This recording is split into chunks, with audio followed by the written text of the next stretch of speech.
Pessoal, hoje a gente vai iniciar a aula falando sobre instrumentos musicais, instrumentos de corda e instrumentos de sopro, para depois falar um pouquinho sobre a parte de luz.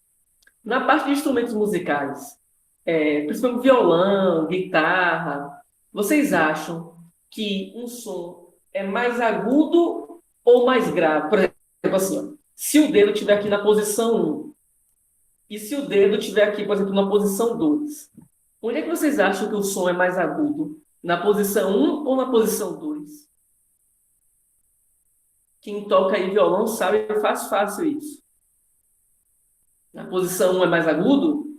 Não. O som é mais agudo na posição 2. Quanto menor for a corda, mais agudo é o som. Tá? Quanto menor for a corda, mais agudo vai ser o som.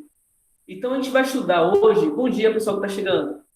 A gente vai estudar hoje como é que o som, como é que a gente pode perceber que o som realmente vai ficar mais agudo. Vamos lá.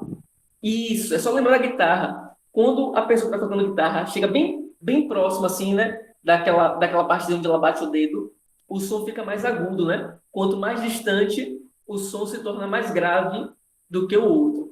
Mas a gente vai provar matematicamente o que a gente já sabe da vida real. Olha aqui, ó, na primeira corda aqui, no primeiro modo de vibração. A gente chama de primeiro harmônico. Você tem, nessa primeira parte aqui, metade do comprimento de onda da corda. Porque um comprimento de onda inteiro é para dar uma volta completa, né? É começar em um ponto e terminar em outro ponto exatamente igual. Então, na primeira corda, nós temos metade do comprimento de onda. No segundo modo de vibração, nós temos um comprimento de onda completo, né? Perceba aqui no segundo, ó, nós temos um comprimento de onda completo. No terceiro, nós temos um completo e mais metade de um outro. E no quarto, nós temos dois completos, dois comprimentos de onda completos. Isso, a gente botando matematicamente, é o que mostra aqui do lado, ó. O primeiro, o comprimento da corda é metade do comprimento de onda. O segundo, ele está completinho. O último, por exemplo, tem dois comprimentos de onda. Quando você coloca isso generalizado, você vê que o comprimento de onda é duas vezes o comprimento da corda dividido por N. Beleza? O que é N? N é o modo de vibração. É o que a gente chama na música e na física de harmônico. É o primeiro harmônico, segundo harmônico, terceiro harmônico. Então, o primeiro modo de vibração a gente chama de primeiro harmônico. O segundo modo de vibração, a segunda maneira como a corda vibra, a gente chama de segundo harmônico. A terceira maneira como a corda vibra, de terceiro harmônico. E o primeiro harmônico também pode ser chamado de som fundamental, porque ele é o primeiro. Então, essa é a maneira de se medir o comprimento de onda a partir do tamanho da corda de um violão, de um violoncelo, de um violino e assim por diante. L é o comprimento da corda, então perceba que L é o comprimento da corda e N é o modo de vibração. Então, N1 é primeiro modo de vibração. N2 é o segundo modo de vibração. A gente chama de primeiro harmônico, segundo harmônico. Sim, Belis, mas você falou que ia falar da frequência. Cadê a frequência aí? Isso aí é comprimento de onda, é o lambda. Você me falou que ia me provar que a frequência fica realmente mais agudo quando a corda diminui. Cadê a frequência aí? Bom, velocidade não é lambda vezes frequência? Então, frequência é velocidade dividido por lambda. Só peguei esse lambda que está aqui, ó, que está multiplicando, e passei para o outro lado dividindo. Vocês entenderam o que eu fiz? Então, frequência é velocidade sobre comprimento de onda. Vocês entenderam o que eu fiz? Existem vários harmônicos, Lineker, quinto harmônico, sexto harmônico, sétimo harmônico, não para no quarto harmônico ali, não. Ali é porque eu não preciso falar mais por conta que é uma fórmula, né? Se eu quiser o sexto harmônico, é só substituir o N por 6. Se eu quiser o sétimo harmônico, é só substituir o N por 7. Não significa que pare no quarto ali, não. Essa fórmula aí, frequência, velocidade sobre comprimento de onda. Vocês entenderam o que eu fiz? Peguei a frequência, deixei sozinha, e o comprimento de onda que está multiplicando passa a dividir. Mas no outro slide, eu não mostrei para vocês que o comprimento de onda é 2 vezes o tamanho da corda sobre N. Se eu substituir, ó, vou substituir lá. Você vai ter isso aqui, ó, frequência é velocidade sobre 2L dividido por N. É uma fração dividido por outra fração. O que eu faço, beleza, agora, para dividir uma fração por outra fração? Conserva a primeira, multiplica pelo inverso da segunda. Então, perceba que o L, que é o comprimento da corda, fica na parte de baixo. Então, se o L for um valor pequeno, a frequência é um valor grande. Então, é o que vocês já sabem da vida real, né? Quanto menor for o tamanho da corda, maior vai ser a frequência, ou seja, o som vai ser mais agudo. Beleza? O que é o N? N a gente chama de harmônico. São os modos de vibração. Primeiro harmônico é o primeiro modo de vibração da corda. Segundo harmônico é o segundo modo de vibração. E assim por diante. O que é V? V é velocidade. E o que é L? L é o comprimento da corda. Então, percebemos que a frequência do som é inversamente proporcional ao tamanho da corda. Quanto maior for a corda, mais grave é o som. Quanto menor for a corda, mais agudo é o som. Vocês entenderam isso que eu estou falando? Me digam aí se vocês entenderam.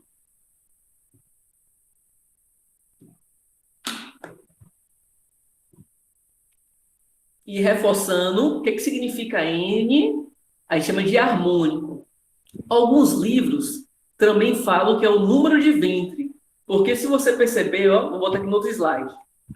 Se você perceber, ó, o que é ventre, beleza? Me lembra o que é ventre? Ventre ou vale é aquela parte mais baixa da onda.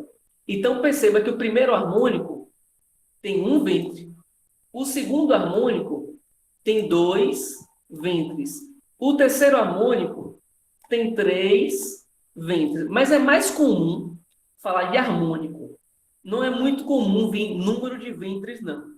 Mas falar harmônico ou falar número de ventres, os dois estão corretos.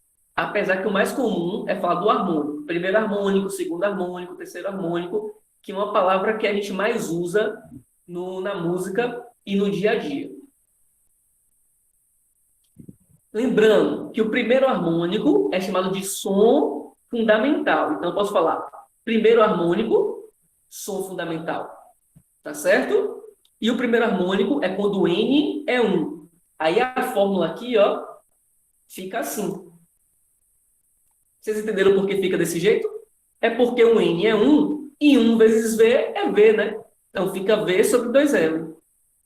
Alguma dúvida porque para o primeiro harmônico a fórmula fica daquele jeito? E no segundo harmônico, qual seria a fórmula do segundo harmônico? Como é que ficaria a fórmula para o segundo harmônico?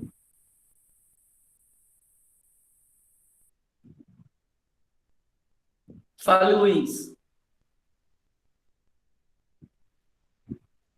2N? Não, o N seria 2. Harmônico, Luiz, significa modo de vibração. Quando a gente fala primeiro harmônico, é o primeiro modo de vibração da corda. Segundo harmônico é o segundo modo de vibração. Eu quero saber a fórmula. Ó. A fórmula da frequência é N, que é o modo de vibração ou harmônico, V sobre 2L. A fórmula não varia não, Luiz. O que varia vai ser a frequência de um para outro. A fórmula para qualquer instrumento de corda é essa aí. NV sobre 2L. Agora, claro, que cada instrumento vai ter o tamanho da sua corda diferente, que é o elo. Então, vai mudar o L, porque cada instrumento vai ter seu próprio elo. O harmônico é a maneira de vibração. Primeiro modo de vibração, segundo modo de vibração, terceiro modo de vibração. E isso vai acontecer em qualquer instrumento de corda. Aí minha pergunta é a seguinte: como é que fica essa fórmula para o segundo modo de vibração de instrumento? Como é que fica essa mesma fórmula para o segundo modo de vibração? V sobre 4L? Não. Não, não. Vocês estão viajando aí. Tá fácil. Segundo modo de vibração, gente, é só pegar o N e substituir por 2, que é o segundo modo de vibração. Como é que fica a fórmula?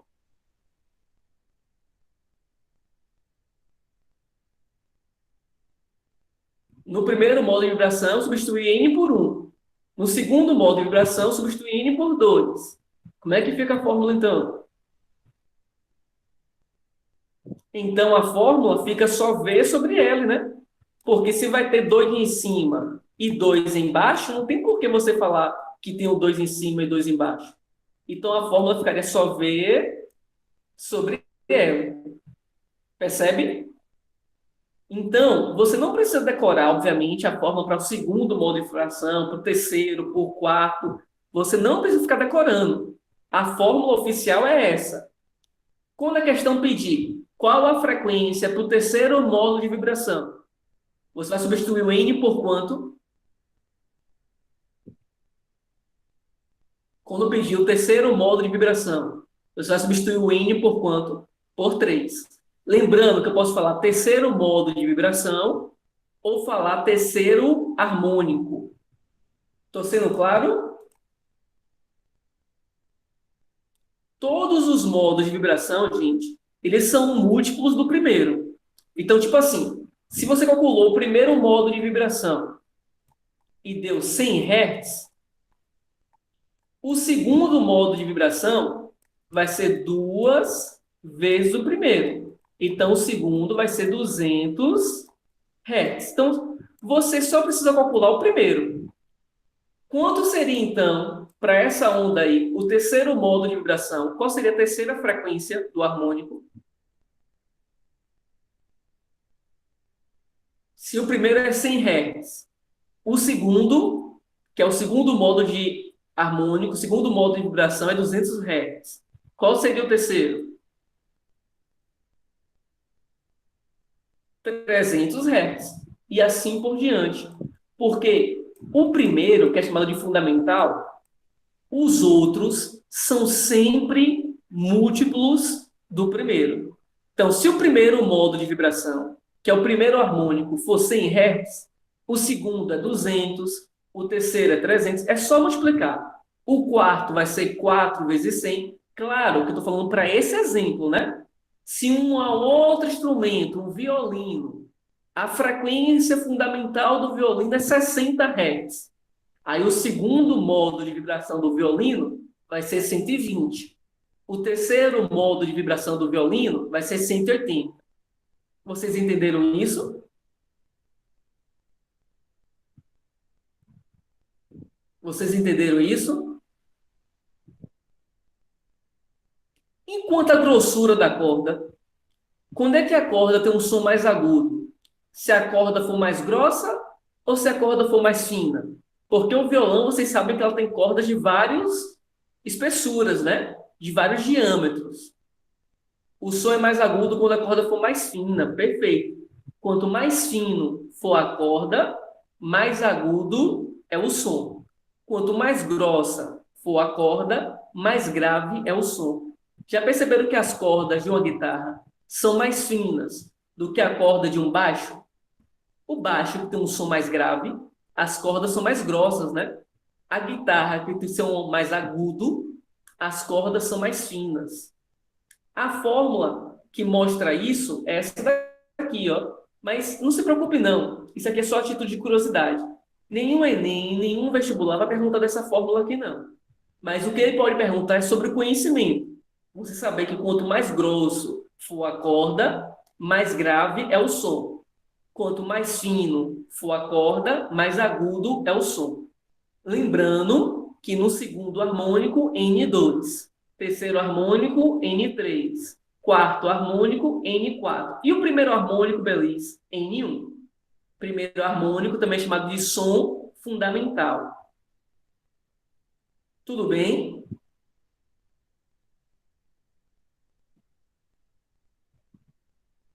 Beleza, mas não existe só instrumento de corda, né? Não. Não existe só instrumento de corda. Também existe instrumentos de sopro. Existem dois tipos de instrumento de sopro. O de tubo aberto, que é o que a gente vai ver agora, e o de tubo fechado, que é do próximo slide. Beleza? O que é um instrumento de sopro de tubo aberto? É que ele é aberto na entrada e na saída do ar. Então, uma vuvuzela, ela é aberta na entrada e na saída.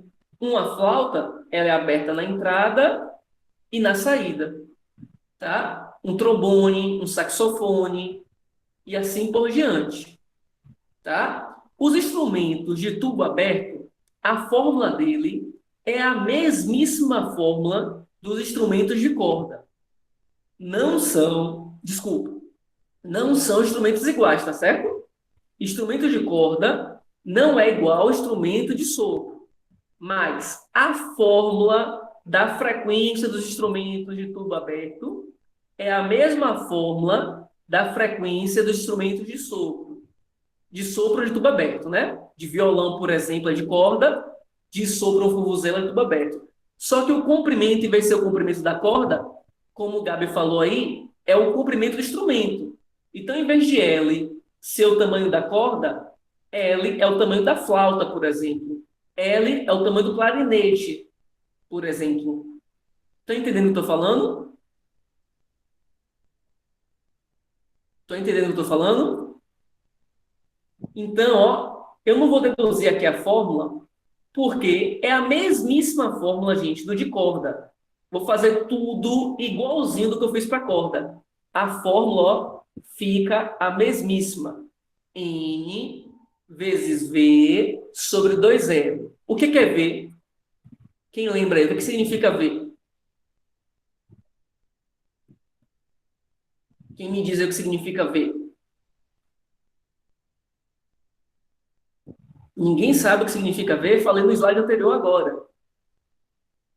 É o mesmo V da outra fórmula, porque a fórmula é igualzinha.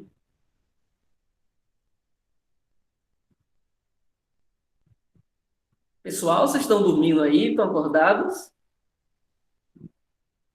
Gente, olha para a fórmula de cima. O que significa V? Vocês estão me matando de vergonha para que eu for assistir essa aula pela internet, tá? O que significa o V, gente? Olha na fórmula que tem aqui em cima, gente. O que significa o V? Claro, Link, o buraco tem a ver, sim. Se você botar o dedo no buraco mais à frente, mais atrás, você vai determinar onde é que o ar vai sair, né? Se o comprimento da flauta vai ser maior ou menor. Então, claro que sim, vai ter sim. Ninguém, gente, V é velocidade. V é velocidade, F é frequência, tá? O que significa N? O que é o N da fórmula aí?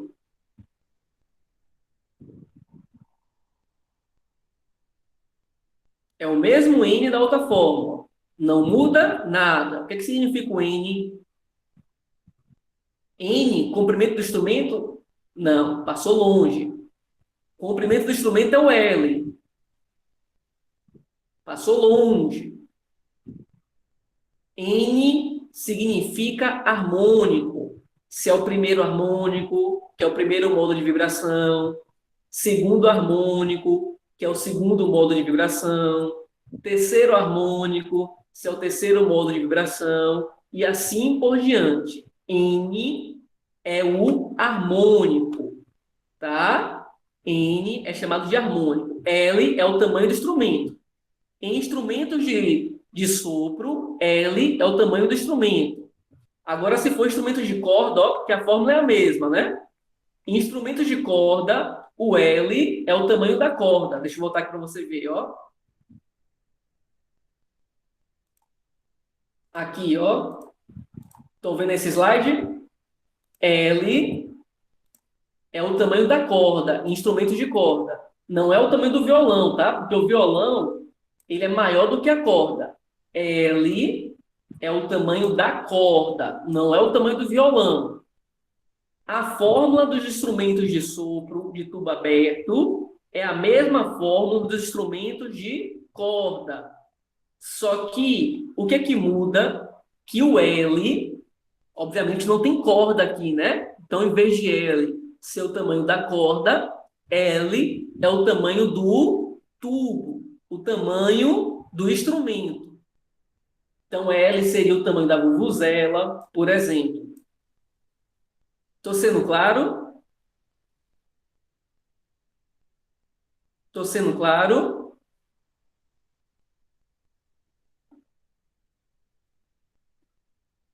Sim.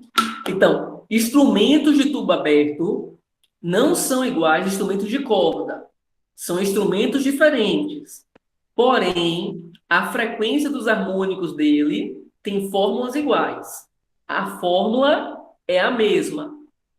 Tudo bem? Vocês entenderam isso? Só muda que o L no instrumento de corda é o tamanho da corda e o L nos instrumentos de sopro de tubo aberto é o tamanho do instrumento. Beleza? E tem como não ser de tubo aberto? Você falou que tem dois tipos. Sim, tem os instrumentos de tubo fechado. São aqueles instrumentos que só tem uma entrada.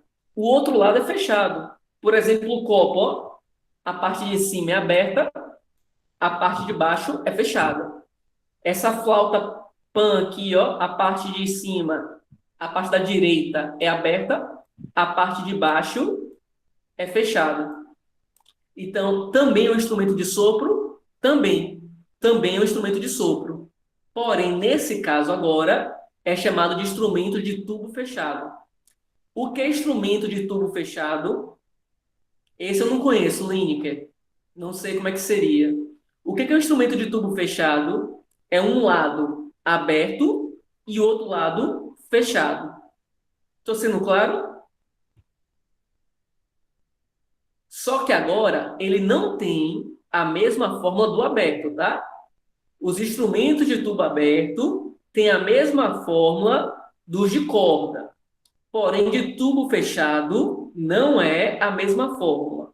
Porque perceba agora que o primeiro harmônico ele é diferente dos outros, né? O segundo harmônico ele é diferente. Então, quando você monta a fórmula, que nunca nenhum vestibular pediu você montar a fórmula do comprimento de onda é essa aqui, ó. 4L sobre I. L é o tamanho do instrumento. E I, beleza. O que é o I? O I é o harmônico. É o mesmo N de lá. Mas para poder diferenciar dos tubos abertos, ao invés de chamar de N, a gente chama de I. Mas continua sendo os harmônicos. E como é que faz para achar a frequência? Do mesmo jeito que a gente achou outro, ó. Velocidade, não é lambda vezes frequência? Então, eu pego o lambda que está multiplicando, passo para o outro lado dividindo. Então, frequência é velocidade sobre lambda. Aí pego esse lambda e coloco aqui. Eu mostro isso para vocês, como deduz, mas óbvio que nunca, em nenhum lugar, vai pedir para vocês deduzirem a fórmula. Mas deduzindo, a fórmula é essa daqui, ó. A frequência de tubos fechados é I vezes V sobre 4L. Se for tubo aberto, o instrumento de corda, tubo aberto, o instrumento de corda, a fórmula é N V sobre 2L. Então, o que é que mudou de verdade aí? Mudou que em vez de ser um 2, agora é um 4. Ah, beleza, mas também mudou que em vez de ser um N, é um I. Criatura, esse I que está aí é só para diferenciar da fórmula do N de tubo aberto e de instrumento de corda. Mas o I e o N representam a mesma coisa. Representam os modos de vibração, que na música e na física, os modos de vibração a gente chama de harmônicos. Então, primeiro harmônico, segundo harmônico, terceiro harmônico. Vocês entenderam que eu estou falando a relação entre as duas? Do I e com N? Entenderam a relação? Só que toma cuidado. No tubo fechado, perceba que o N só consegue ser número ímpar. 3, 5. Em tubo fechado, o N não tem como ser número par. O N só pode ser número ímpar. Em tubos abertos e no violão, o N pode ser qualquer coisa. Tanto no violão quanto em tubo aberto, o N pode ser 1, pode ser 2, pode ser 3, pode ser 4, pode ser tanto números pares como números ímpares. Porém, em instrumentos de tubo fechados, aquele I que representa o N só pode ser números ímpares. Tudo bem? Entenderam essa diferença entre um e outro? Então, quem é o segundo harmônico? Quem é o segundo harmônico do tubo fechado? Quem é o segundo harmônico do tubo fechado? É o I igual a quanto? O primeiro harmônico é I igual a 1, né? No tubo fechado, quem é o segundo harmônico? Tubo fechado pode ter par? Não. O segundo harmônico é 3. Isso mesmo, Gabi. Tubo fechado não tem par. Se eu perguntar quem é o segundo harmônico do tubo aberto, aí sim, Lineker, é 2. Quem é o terceiro harmônico do tubo fechado? Quem é o terceiro harmônico do tubo fechado? É I igual a quanto? Perfeito. E quem é o terceiro harmônico do tubo aberto ou de corda? Quem é o terceiro harmônico do tubo aberto ou de corda? 6? Não. O tubo aberto de corda é na sequência. 1, 2, 3, 4. Então, o terceiro harmônico é o 3. O quarto harmônico é o quarto. O quinto harmônico é o quinto. Só muda no fechado. No aberto é a sequência normal, porque pode tanto números ímpares quanto pares. Então, vou repetir. Em instrumentos de corda e instrumentos de tubo aberto, o primeiro harmônico é 1, o segundo harmônico é 2, o terceiro é 3. Você só tem que se preocupar se for instrumento de tubo fechado, porque instrumento de tubo fechado, ele não pega os números pares, ele só pega os números ímpares. Estou sendo claro? Então, o primeiro harmônico é 1. O segundo harmônico não é 2, porque o próximo ímpar é 3. O terceiro harmônico é 5. O quarto harmônico é 7. Tudo bem?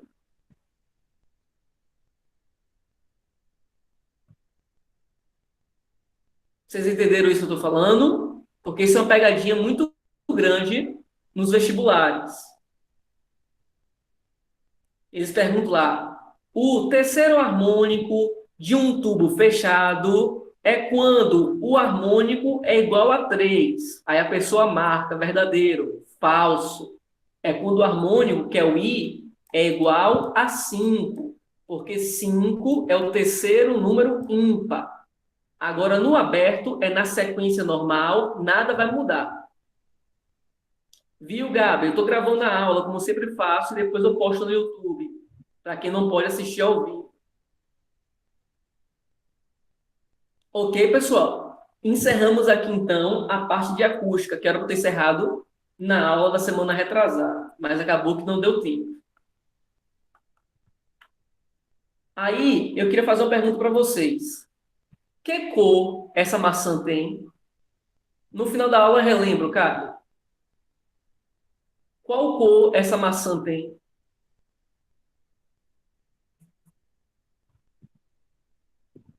Perfeito, Lu. Todas menos o vermelho.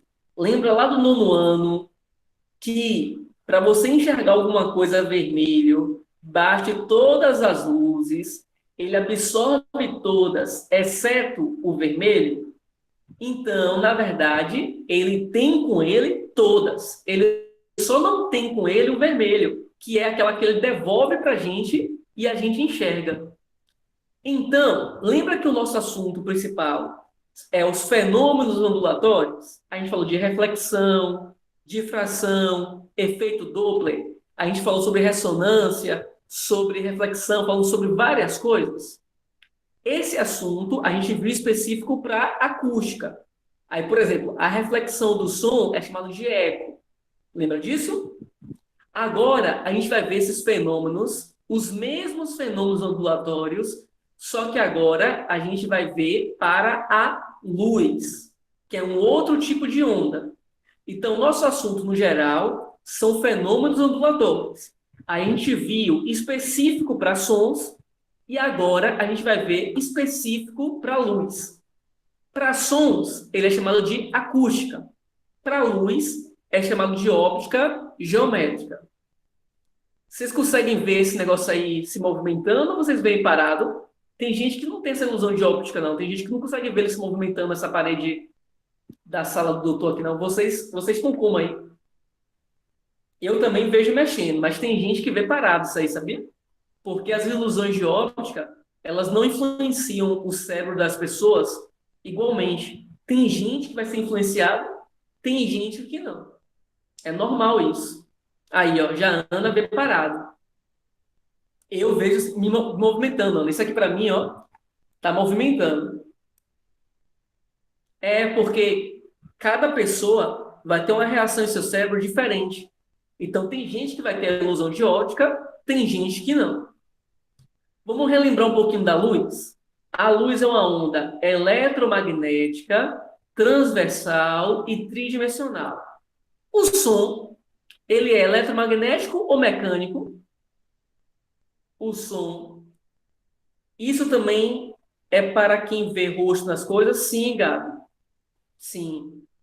Isso aí do rosto, a questão é a seguinte: o ser humano, no geral, ele tem uma tendência de identificar rosto em tudo que ele olha, porque era um mecanismo lá quando a gente estava evoluindo para você identificar inimigos, tá? Por isso que as pessoas veem santo em rosto na parede, em torrada, em folha de árvore, nuvem no céu.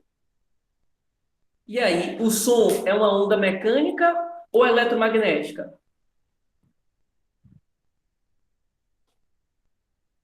E qual é a diferença, Lu, de mecânica para eletromagnética? Perfeito. O som é uma onda mecânica. Perfeito. E qual é a diferença de uma onda mecânica para eletromagnética?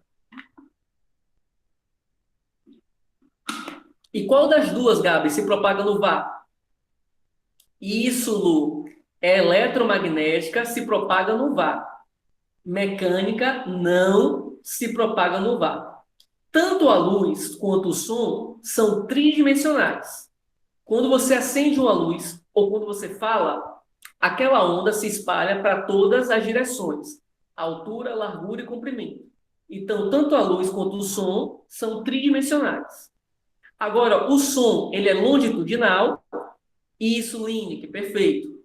O som é longitudinal e a luz é transversal. Significa dizer que o som vibra na mesma direção para onde ele se propaga e a luz vibra em uma direção perpendicular para onde ela se propaga. Então, a luz é para frente, mas ela vibra para cima e para baixo, por exemplo. Ela é perpendicular. Existem vários tipos de ondas eletromagnéticas. A luz é só uma delas, tá? O que a gente chama de luz, na verdade, é a luz visível. Mas existem diversas outras ondas eletromagnéticas. Infravermelho, micro-ondas, ondas de rádio, ultravioleta, raio-x, raio gama. Quem lembra qual é a característica que todas as ondas eletromagnéticas têm em comum no vácuo? Existe uma característica que todas as ondas eletromagnéticas têm em comum no vácuo? Que eu expliquei lá quando a gente falou do assunto de ondas. Quem lembra qual é a característica que todas as ondas eletromagnéticas têm em comum no vácuo? Todas elas têm a mesma velocidade. O que muda é a frequência e o comprimento de onda. Então, no vácuo, a luz, o infravermelho, o raio-x, as micro-ondas, não importa. Todas as ondas eletromagnéticas no vácuo têm a mesma velocidade. Aqui na Terra, elas teriam a mesma velocidade? O que é que vocês acham? Aqui na Terra, por que não, Gato? Tá certo. Realmente elas não teriam. Mas por que não?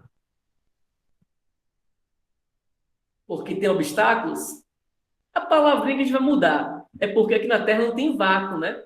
Porque aqui na Terra é preenchido. Por causa da gravidade, não, Línica. Existe gravidade no espaço também. Gravidade não depende de ter matéria ou não. Existe gravidade mesmo em locais que tem vácuo, tá? Não é devido a ter ar ou não que tem gravidade. Agora, aqui na Terra, as ondas não têm a mesma velocidade porque aqui não é vácuo, aqui tem ar. Então, por isso elas não têm a mesma velocidade. Então, o que a gente chama de luz visível é a luz que vai do vermelho ao violeta. Abaixo do vermelho, a gente não enxerga, que é o infravermelho. Acima do violeta, a gente não enxerga, que é o ultravioleta. Nosso olho só consegue identificar luz, que a gente chama de luz visível, a que vai do vermelho ao violeta. Existem animais, por exemplo, que enxergam abaixo do vermelho, que enxergam no infravermelho. Existem animais que enxergam acima do violeta, que é o ultravioleta. Mas nós, seres humanos, chamamos de luz visível aquela que fica entre o vermelho e o violeta, que é o que a gente chama de luz branca. Tá? Então, o que a gente chama de luz branca é a luz que fica compreendida entre o vermelho e o violeta. Quando todas as luzes chegam ao mesmo tempo no seu olho fica doidinho, ele não consegue diferenciar uma luz da outra e ele interpreta aquilo como branco. Então, olha só, luz branca não é uma luz. Luz branca é a junção da luz vermelha, laranja, amarela, verde, azul, anil, violeta. Todas as luzes, quando chegam ao mesmo tempo no seu olho fica doidinho e ele interpreta aquilo como branco. Estou sendo claro? Me digam aí, estou sendo claro? Beleza. E o que é que muda de uma cor para outra? É o comprimento de onda e a frequência. O vermelho é a cor que tem o maior comprimento de onda. Já o violeta é o que tem menor. Então, o que muda de um para o outro é o comprimento de onda. Tá certo? Se o vermelho tem um comprimento de onda grande, que é o lambda, a frequência dele, vocês lembram que é pequeno, né? Porque quanto mais voltas eu dou, a frequência aumenta e o comprimento de onda diminui. Se eu dou poucas voltas, a frequência diminui e o comprimento de onda aumenta. Já o violeta, ele tem um comprimento de onda pequeno.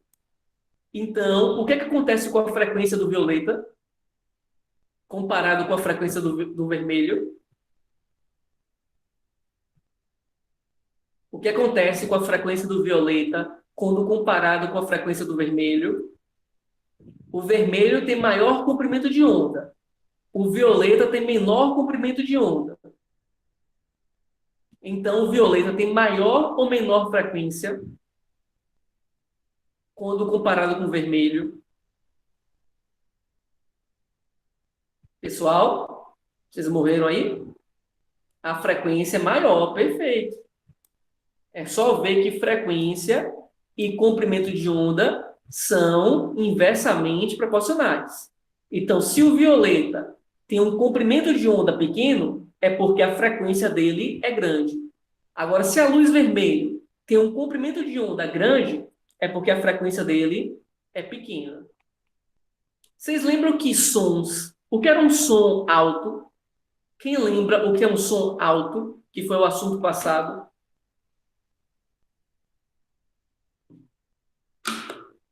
O que é um som alto?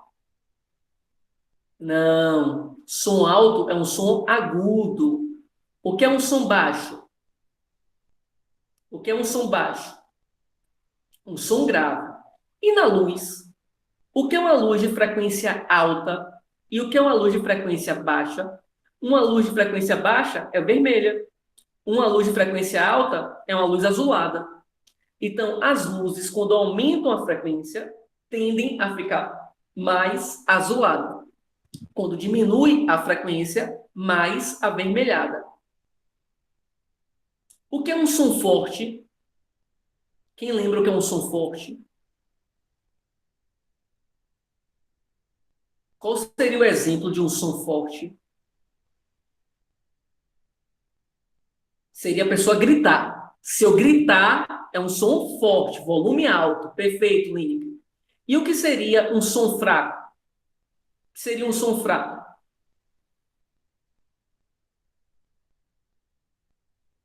Isso, Gabi, o volume pequeno. Então, se eu falo assim, sussurrando, não sei nem se vocês estão me ouvindo, mas se eu falar assim, sussurrando, o som é um som. E aí, se eu falar assim, sussurrando, o som é um som fraco ou forte? Sussurrando. Grave? Não, Luiz. Sussurrar não tem a ver com grave. Grave é um som baixo. Sussurrar é um som fraco. Isso, isso. E na luz? Como é que eu sei que uma luz é forte ou uma luz é fraca? É o brilho dela. Se ela tem um brilho grande, é uma luz forte. Se ela tem um brilho pequeno, é uma luz fraca. E quem mostra o brilho de uma lâmpada é a amplitude. Então, a amplitude grande é uma luz forte. Amplitude pequena é uma luz fraca. Tudo bem? Entenderam que é uma luz forte e uma luz fraca? Posso falar intensamente ou está errado? Se você quiser falar com volume maior, você pode falar que fala mais intenso, sem nenhum problema. Agora lembra que falar mais alto não é aumentar o volume. Falar mais alto é aumentar a frequência, porque alto não é característica de volume. Alto é característica de frequência. Existem 3 tipos de raio. Isso aqui é bem simples, ó. Divergente. De um ponto, a luz diverge. A luz se afasta. Uma lanterna, quando você liga, por exemplo, você vê que daquele ponto, a luz se espalha. Convergente. Quando a luz vem de vários locais para um ponto só. Uma lupa no sol. Quando você bota uma lupa no sol, os raios de luz que passam pela lupa convergem para um ponto. Então, ele é convergente. E paralelo é quando nem se afasta, nem se aproxima. É o caso do laser. O laser é um feixe de luz paralelo. Então, é bem fácil. Existem 3 feixes de luz. Divergente, quando diverge, afasta. Convergente, quando converge, aproxima para um ponto. E paralelo, ele nem se afasta, nem se aproxima. Alguma dúvida nesses raios de luz? Isso aqui é bem teóricozinho, bem facinho, tá? É só isso mesmo. Não tem mais nenhuma outra coisa que eu possa falar. Lembra disso aqui do 9º ano? Geralmente vocês lembram. O que é um corpo luminoso? Quem lembra o que é um corpo luminoso? É um corpo que emite luz própria. Me dá exemplos aí de corpo luminoso. Me dá exemplo aí de um corpo que emite luz própria. Sol, estrela. As estrelas, o Sol é uma estrela, né? Quando a gente fala, por exemplo, estrela, já está incluso o Sol. É porque o Sol é o nome da estrela que é mais perto da gente. Então, quando a gente fala Sol, já está ali embutido que são as estrelas. É só porque é o nome da estrela que é mais próximo da gente. Então, Sol, lâmpada, vagalume, sim, vagalume também seria um corpo luminoso. Só que Sol e lâmpada é do mesmo tipo? Não, né? O Sol seria natural e a lâmpada seria artificial. Os dois são luminosos? Sim, os dois são luminosos. Só que um é natural e o outro é artificial. E quem lembra qual é o nome daqueles corpos que não emitem luz própria? Quem lembra qual é o nome dos corpos que não emitem luz própria? Os luminosos emitem luz própria. E tem um outro tipo, que são os corpos que não luminosos. Lu, assim, não está errado, mas não é o nome. Os não luminosos a gente chama de iluminados, que esse I na frente significa não luminosos, né? Assim, você está certa, só o nome que não é o nome que a gente usa.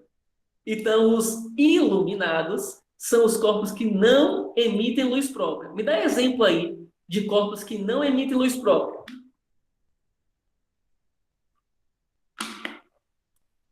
Me dá um exemplo aí de corpos que não emitem luz própria. Uma caneca, perfeito. O que mais? Satélites naturais, perfeito. O ser humano tem uma divergência. Por quê? Você é um mamífero. Mamíferos são animais de sangue quente. Para um animal ser considerado de sangue quente, ele tem que produzir calor. Se ele produz calor, ele produz infravermelho. Se ele produz infravermelho, ele produz luz. Então, olha só que curioso. Você brilha. Todos vocês brilham. Só que vocês brilham no infravermelho. Ah, Belize, por que a gente não vê ninguém brilhando no infravermelho? Porque os seus olhos não foram adaptados para captar luz infravermelho. Você só capta a luz que vai do vermelho ao violeta.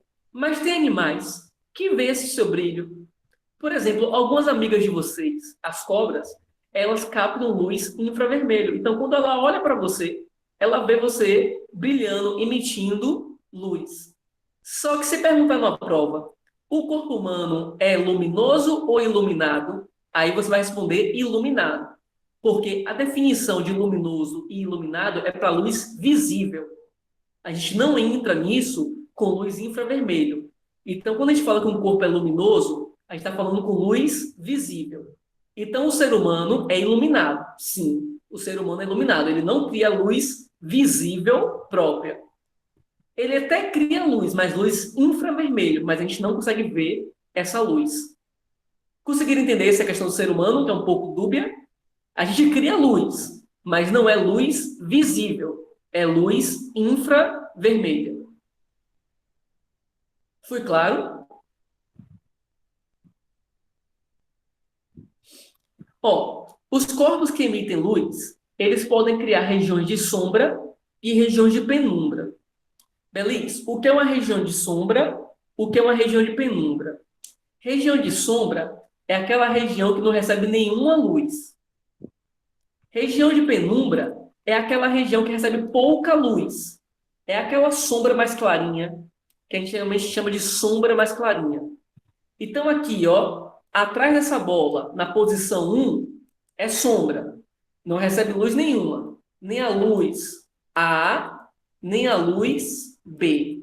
Agora, na posição 2, é penumbra, porque ela não recebe luz B, mas recebe luz A. Então, o que é sombra?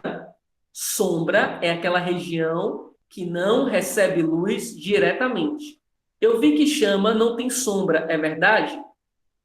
Sim, é verdade, porque ela emite a luz, né? Ela por si só não vai ter a sombra.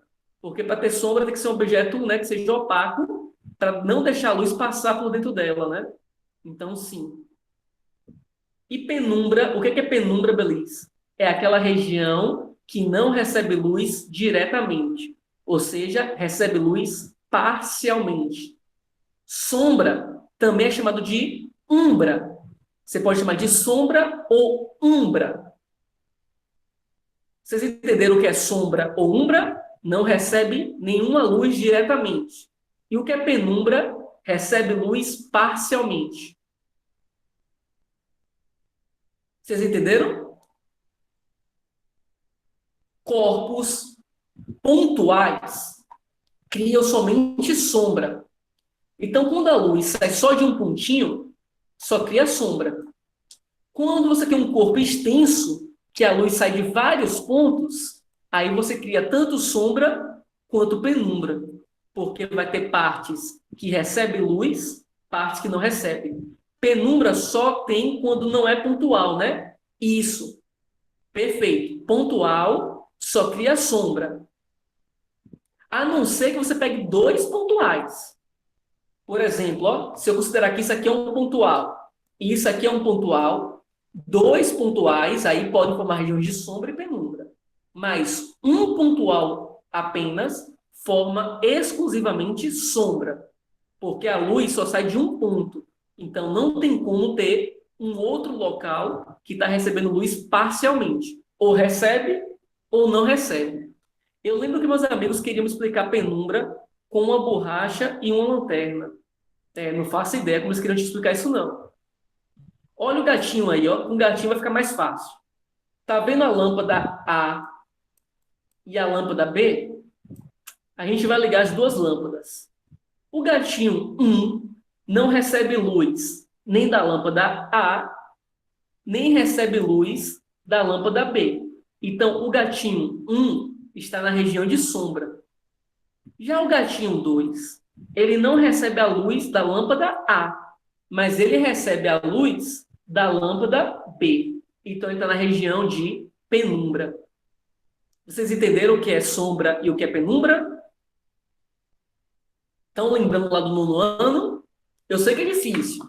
Eu sei que é difícil, mas a gente viu isso tudo lá no nono ano. Mas, claro, eu falo sempre como se você não tivesse visto, né? O que é um corpo transparente? Bem fácil. Não precisa ficar decorando. É quando a luz passa por dentro do corpo e você enxerga perfeitamente do outro lado. A luz não se desvia. Ela não sofre dispersão. Por exemplo, você tem uma caixa de vidro. Você percebe aquela bolinha dentro da caixa. Você vê que a pessoa está segurando o vidro e você vê a mão da pessoa. O que é um corpo translúcido? Fácil.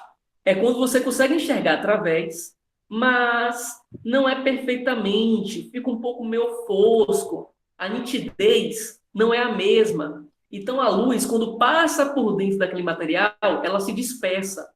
Então, um vidro fosco, por exemplo, é um material translúcido. Entenderam a diferença entre transparente e translúcido? E o que é um objeto opaco? Esse é o mais fácil de todos. O que é um objeto opaco? Transparente, não dá para ver nada, opaco, perfeito. O transparente, a luz passa perfeitamente. O translúcido, ela sofre dispersão, então ela passa parcialmente. E o opaco, não passa nada. Então, ó, aquela mesma bolinha, perfeito, Maria, aquela mesma bolinha vermelha, está dentro dessa caixa aí. Mas se for uma caixa opaca, você não vê mais a bolinha vermelha. É o que acontece, por exemplo, com as paredes. A luz não passa por dentro das paredes. Tem um herói de deboche chamado Translúcido, onde o poder dele era literalmente ficar, e aí sumiu aqui para mim. Era literalmente ficar, e a última partezinha depois do ficar, é que frases longas, né? Ele só deixa por um tempo curto aqui. Aí quando eu vou tentar ler, ele some.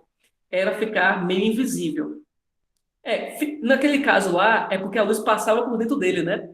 Então, na verdade, o nome do super-herói tinha que ser transparente, né? E não translúcido. Porque se fosse translúcido, você ia ver ele meio leitoso, meio ainda a definição dele ali, né? Então, o mais correto seria chamar esse super-herói de transparente, né? E não de translúcido. Mas, tudo bem, né? A gente, a gente deixa passar porque a série é muito boa. Existem dois tipos de reflexão. A difusa, transparente mesmo, 100% de verdade, só no VAR. Agora, no ar, a gente também pode considerar, porque praticamente é transparente. Você não consegue ter diferença nenhuma a olho nu. Só se você medir. e tal. Então, no ar, você também considera transparente. Mas de verdade, verdadeira mesmo, transparente 100% seria no vácuo. Porém, em prova, se ele perguntar se o ar é transparente, sim, o ar é transparente. Porque não está levando em conta se você vai pegar um instrumento para medir e tal, tá?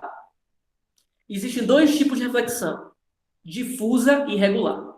Difusa é quando a luz bate em uma superfície e ela vai para várias direções. Especular é quando ela bate em uma superfície e vai todo mundo para a mesma direção que entrou. Como assim, Belis? Se aqui for 30 graus, na regular ou especular, todos os raios de luz vão sair com 30 graus. Se aqui na difusa for os mesmos 30 graus, vai ter raio de luz que vai sair com 60, vai ser ter raio de luz que vai sair com 70, vai ser ter raio de luz que vai sair com 80. Então, na especular, o ângulo que ela incide é o mesmo ângulo que ela reflete. Na difusa, os ângulos são todos misturados. Tem ângulo de tudo que é jeito. Belis, e isso na minha vida muda em quê? Muda quando você olha para os objetos. Se você olha para um objeto e ele não muda a maneira que ele é, a reflexão do objeto foi difusa. Se você olha para um objeto e ele muda a imagem a depender do ângulo, é regular ou especular. Então perceba, o Groot ali, se você olhar o Groot de frente, se eu pego, por exemplo, essa garrafinha e olho ela de frente, ou de lado, ou do outro lado, não importa que ângulo eu olhe, eu sempre vou ver a mesma garrafinha. Eu sempre vou ver o mesmo Groot. Agora, um espelho, se eu olhar o espelho de frente, eu vejo uma coisa que está atrás. Se eu olhar um pouquinho inclinado para esse lado, aí já vou ver a janela, por exemplo. Se eu olhar um pouquinho inclinado para o outro lado, eu já vou ver um outro objeto, por exemplo. Então, espelhos são reflexões chamadas de regular ou especular. Os outros objetos é reflexão difusa, porque você enxerga o objeto da mesma maneira, independente da posição. Estou sendo claro?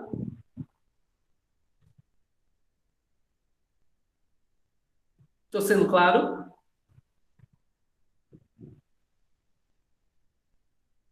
Vamos ver se vocês entenderam. Uma caixa de jogo. Ah, não, caixa de jogo já está ali na difusa. Deixa eu ver uma outra coisa. Um quadro, uma obra de arte. Ela tem reflexão difusa ou especular? A Mona Lisa. Quando você olha para a Mona Lisa, ela tem reflexão difusa ou especular? Difusa, perfeito. Um carro que acabou de ser lavado e polido. A lataria de um carro que acabou de ser lavada e polida. É difusa ou especular?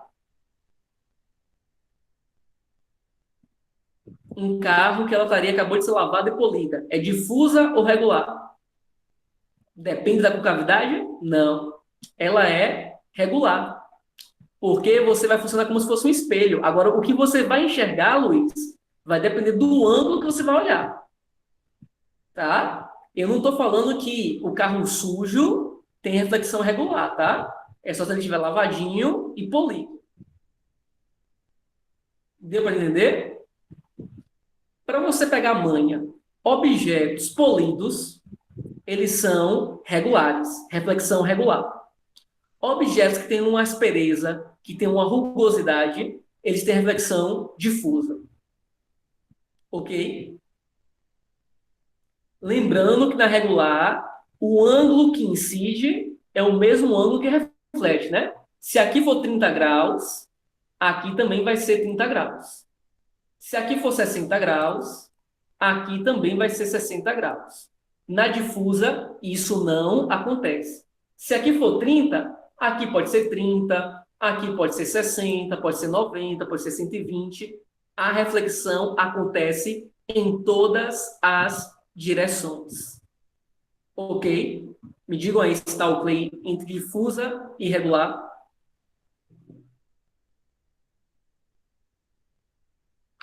O ser humano é reflexão difusa ou regular? O ser humano é difusa ou regular? Difusa. Perfeito. Bom, falando de ser humano, Lembra que eu falei para você que você só enxerga a luz que vai do vermelho ao violeta? Na verdade verdadeira, seu olho é um pouquinho pior do que isso. Seu olho, na verdade, só enxerga o RGB. R de vermelho, red, B de azul, blue, G de verde, green. Você tem três células dentro do olho, que são chamadas de cones, que só enxerga luz verde, luz vermelha e luz azul. Na verdade verdadeira, para você ver qualquer outra cor, é uma combinação de dois ou mais desses cones que são estimulados. Se você estimula a sua célula de cone verde e a de vermelho, você enxerga mais amarelado. Se for o vermelho com azul, mais rosado. A gente só vê as variações dessas cores, sim. Se for o verde com o azul, aí é o anil, que é um azul mais clarinho. E se for os três ao mesmo tempo, é o branco. Então, o branco é quando todas as luzes chegam ao mesmo tempo no seu olho. Ela não consegue diferenciar do que é verde, do que é azul, do que é vermelho. Aí, quando todo mundo se intercepta ali, forma o branco. Estou sendo claro? Estou sendo claro, pessoas? Por favor, não confundam com pigmentação, com tinta. Muita gente confunde luz, que é uma energia, que é uma onda, com tinta. Tinta é pigmentação. Se você mistura todas as tintas, aí dá o preto. Se você mistura todas as luzes, dá o branco. Luz é uma onda. Tinta é pigmentação, tá? Não confundam. Pigmentação, a mistura de todas as tintas, dá o preto. A mistura de todas as luzes, dá o branco. Uma impressão é com base, por exemplo, em pigmentação. Se você vai imprimir, a sua impressora não tem várias cores. Se você vai imprimir e você quer, por exemplo, o verde, ela bota um pouco de tinta azul e tinta amarela.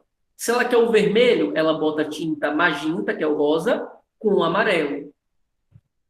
Estou sendo claro? E uma outra curiosidade. Você enxerga as coisas de cabeça para baixo. A luz que sai do topo dos objetos, ela vai para a parte de baixo do seu olho. E a luz que sai da parte de baixo dos objetos, ela vai para cima. Não sei se vocês lembram disso do nono ano, mas lá no nono ano vocês tomam um susto com isso, né? Então, dentro do seu olho, os objetos estão de cabeça para baixo.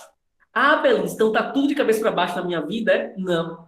Porque você tem uma ferramenta muito potente, que é o cérebro, que pega essa informação que dentro do seu olho está de cabeça para baixo e transforma isso para deixar para você para cima, que é a maneira real dos objetos. Curiosidades. A ilusão de ótica. Eu não vou falar muito sobre isso aqui porque só tenho 15 minutos de aula e ainda preciso falar de algumas coisas. Para a gente, de primeira, vê invertido. Não, a gente vê normal, porque o cérebro reverte isso para a gente. Agora, dentro do olho, se você pudesse abrir o olho de uma pessoa e ver dentro do olho dela, dentro do olho a imagem é de cabeça para baixo. Mas a gente enxerga de maneira normal. A gente enxerga para cima porque o cérebro interpreta isso.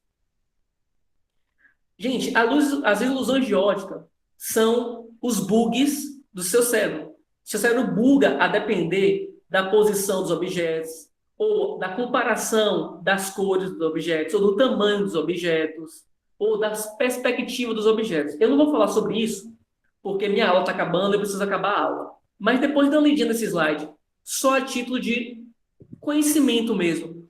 Então, as pessoas pensam que esse tamanho das retas aqui são diferentes, por exemplo, e são retas do mesmo tamanho. O que muda é só que tem um sinal para fora ou para dentro, até te dar essa impressão de tamanho diferente.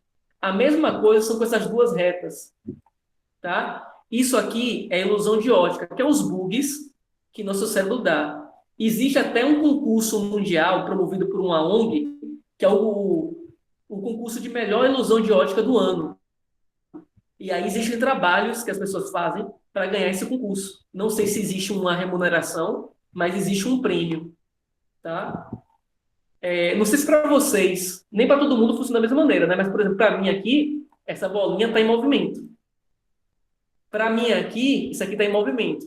Mas nem todo mundo vê da mesma maneira. Porque tem pessoas que são influenciadas mais, tem pessoas que não são influenciadas tanto. Existem outros tipos também? Existe. Por exemplo, a persistência ótica. Não sei se você sabe, mas os filmes antigamente eram literalmente várias fotos em sequência. Aí, quando essas fotos passam muito rápido na frente do seu olho, acima de 16 fotos por segundo, você já interpreta aquilo como movimento. Os filmes, por exemplo, eram 24 quadros por segundo. E você interpreta aquilo como movimento. Aí você não vê de um por um. Você vê como se fosse em movimento. Tá? São os que a gente faz de isso. As animações mais antigas de flipboard é justamente isso. São várias imagens paradinhas em que dá a impressão que está em movimento, que você passa muito rápido. Ou o que Lineker falou aí, que é o stop motion. O stop motion também é a mesma técnica. Você pega a massinha de modelar, ela está paradinha, aí você filma um pouquinho. Aí move ela, filma um pouquinho. Move ela, fica um pouquinho. Aí você tem a técnica de stop motion. Tudo isso aqui, obviamente, é só curiosidade, né? Obviamente, isso aqui não vai ser cobrado, né, com uma avaliação, porque isso aqui é mais a título de curiosidade. Cores dos corpos. Estou terminando, vou correr um pouquinho para poder dar tempo de terminar a mesma coisa que foi na outra aula. Existem os corpos transparentes, que a luz passa por dentro dele. Os objetos que absorvem a luz, que são os pretos. E os que refletem toda a luz, que são os brancos. Então, o branco reflete toda a luz. O preto absorve toda a luz. Ah, beleza, mas se for amarelo? Lembra lá do primeiro slide. Ele absorve todas, menos amarelo. Se for o azul, beleza.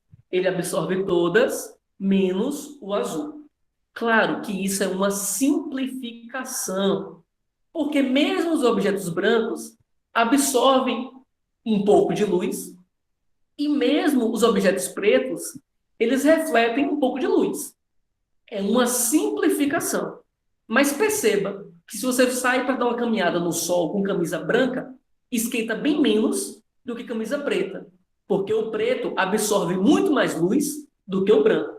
Então, para simplificar, a gente fala que o preto absorve toda a luz e que o branco reflete toda a luz. Oi, Luiz, pode falar. Só fala rapidinho aí, porque eu sei que está acabando minha aula e eu preciso falar de eclipse. Para poder a aula de vocês ficar logo, não ficar a menos do que da outra turma. A absorção pode ser o contrário da capacidade de refletir? Sim. A luz, quando reflete, quando bate no objeto e volta. A absorção, quando bate e ele absorve. Sim, seria o contrário de refletir. Então, por exemplo, a bandeira do Brasil, na luz branca, que é a luz que tem todas as cores, a luz branca, que é a luz que tem todas as cores, chama de luz policromática. Ela não muda nada. O verde fica verde, o amarelo, amarelo, o azul, azul, o branco, branco. Mas se você pega a bandeira do Brasil e bota numa luz monocromática amarelo, o amarelo fica amarelo. O branco fica amarelo, porque o branco reflete todas as cores. Inclusive, ele reflete o amarelo. Mas, Belis, por que o verde e o azul ficou preto? Porque o verde só reflete verde, o preto só reflete preto.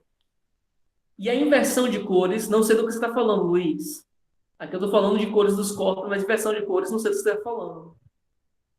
Se essa mesma bandeira do Brasil for iluminada com a luz azul, o azul continua azul, aquela faixa branca no meio vai passar a ser azul.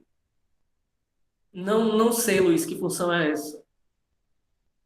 Juro para você que eu não sei. Aí só pesquisando. Não sei o que ela faz.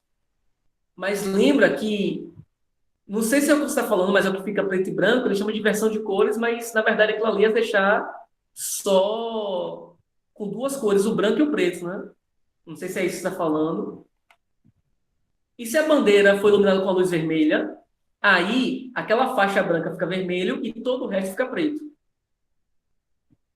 Então, essa inversão de cores não é bem uma inversão, né? Porque não tem um negócio de inversão de cores. O que ele faz ali é transformar tudo em branco e preto, né? Na verdade, não está tendo inversão de cores, porque as cores não estão sendo invertidas, né? Não tem isso de inversão de cores. É porque é o nome da função, né? é o nome da função, mas não tem isso de inverter cor, porque o inverso da sua pele marrom não é o preto, não existe isso. Ali é só o nome da função. Estou sendo claro nisso aqui, gente, de cores dos corpos? Vocês estão lembrando disso aí de cores dos corpos?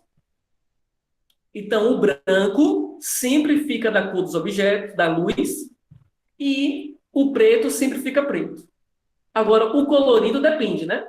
Se o colorido for da mesma cor, não muda. Então, por exemplo, uma maçã vermelha numa luz vermelha, ela não muda. Um pássaro azul numa luz azul, ele não muda. Agora, uma maçã vermelha na luz azul, ela fica preta.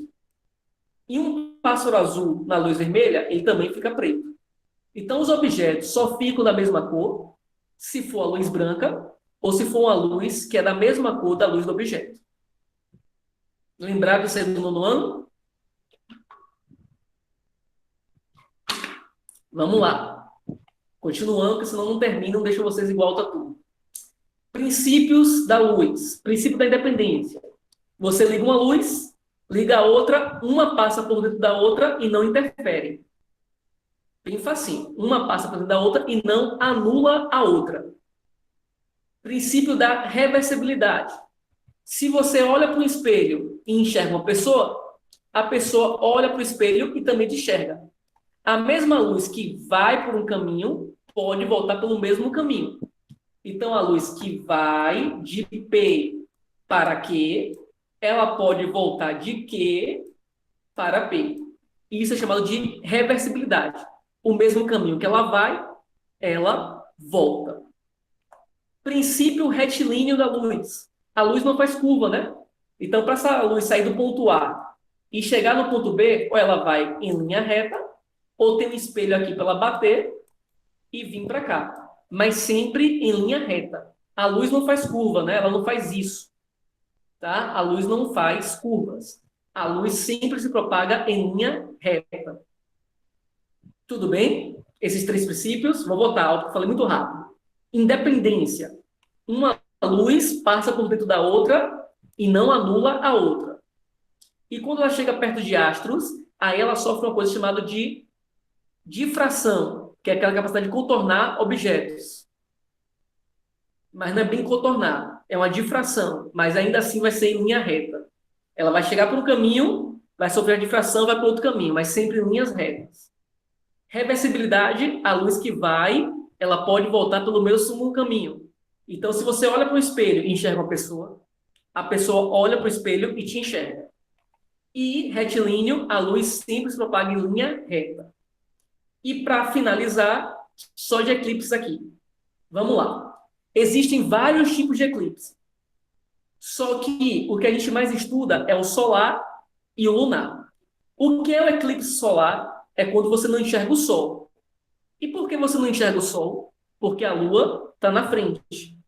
Então, a luz do Sol ela é bloqueada pela Lua e forma na Terra uma região de sombra, que é onde tem eclipse total, e uma região de penumbra, que é onde tem eclipse parcial.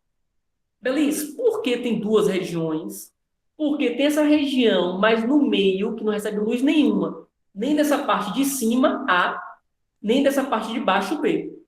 Porém, se eu pegar esse ponto aqui, ele recebe luz da parte A, apesar de não receber luz da parte B. Aí, nesse ponto, seria de penumbra.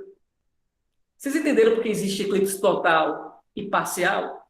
Total é quando não recebe luz nenhuma, que é a região de sombra. Parcial é quando recebe ainda um pouco de luz, que é a região de penumbra.